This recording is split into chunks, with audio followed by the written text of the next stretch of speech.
It's a new day and it's finally time to get back to the teapot. Of course, I had already tried out a couple loose ideas during the brewer designing phase. However, I wanted to give it some proper attention. There were some creatures and artifacts I like, but the client and I are both fully committed to the idea of it becoming a companion.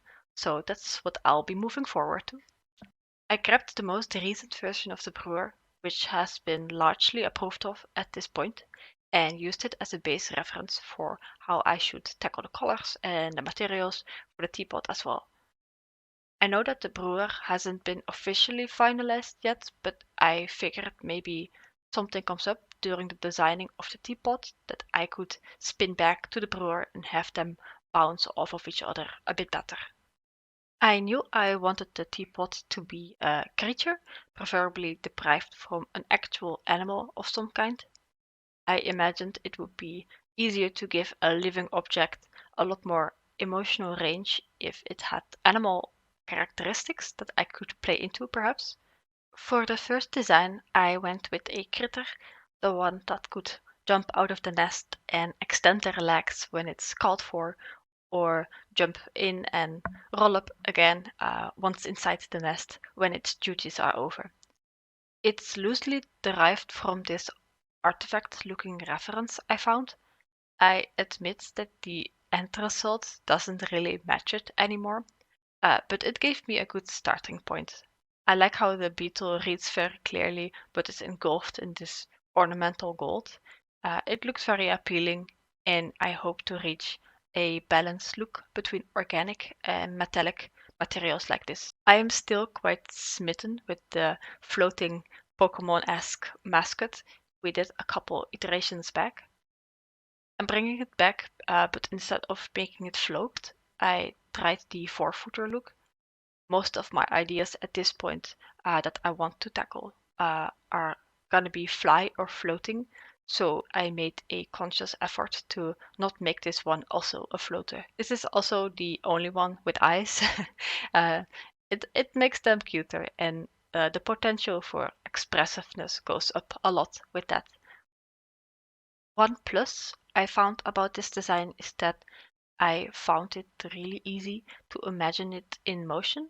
Uh, you could say this one is more of a creature than it is a teapot.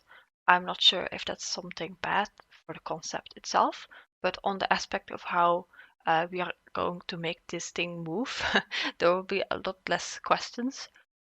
It would also be very cute if, when the brewer wants to use it, the little flap on top of their eyes would close up, they would retract their feet and curl up. This way, you could say the teapot has two modes. The creature in the adventure mode when it's outside and running alongside the brewer, and a more teapot-shaped one in the brewer mode when they're actually making tea. I'm really happy with this one. I just want them to jump in the arms of the brewer like a true pet type companion. For the second design, I was really inspired by hummingbirds. It was also the most straightforward design in terms of following references that I liked.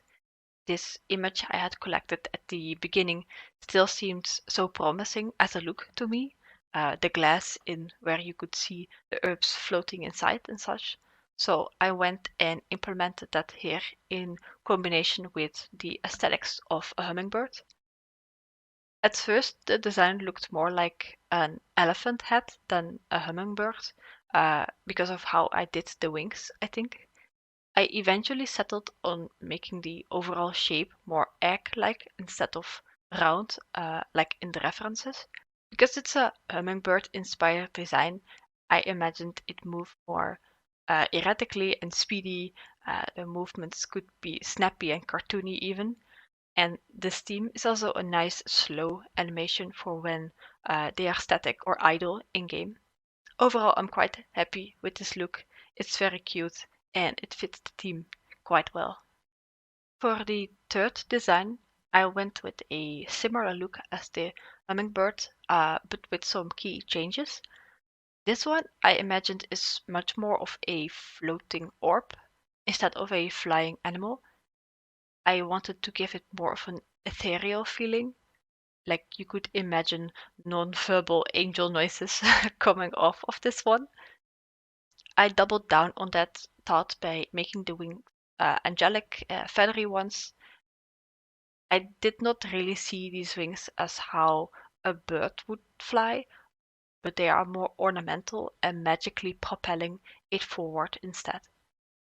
I tried to give it these crystal side pieces. I was thinking they could add to the whole magical angel feeling a bit more.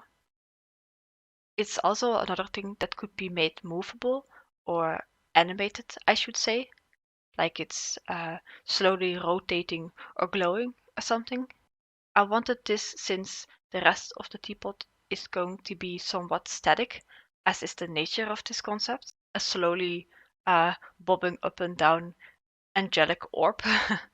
But eventually, looking at it a little later, I didn't like it as much visually. I erased those and gave them these spindly, sharp feet to break up the silhouette a little bit better. Functionally, these could be magical transmitters. The teapot would slowly hover over their destination and float down, slowly connecting to other tools in the brewer's workshop, uh, gripping it and sectioning itself in place for brewing.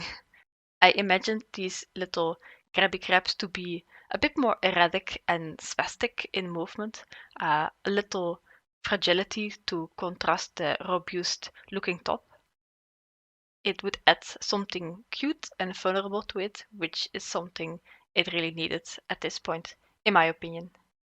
The next design turned into a floating orb pretty quickly as well, but I wanted to make it look a bit more horizontally shaped than vertically. At some point, I thought a little cape could be absolutely adorable on it. It could once again add some secondary slow animation possibilities. And having a big piece of cloth hanging visual like that gives the potential to litter it with pretty patterns, just like with the brewer's outfit.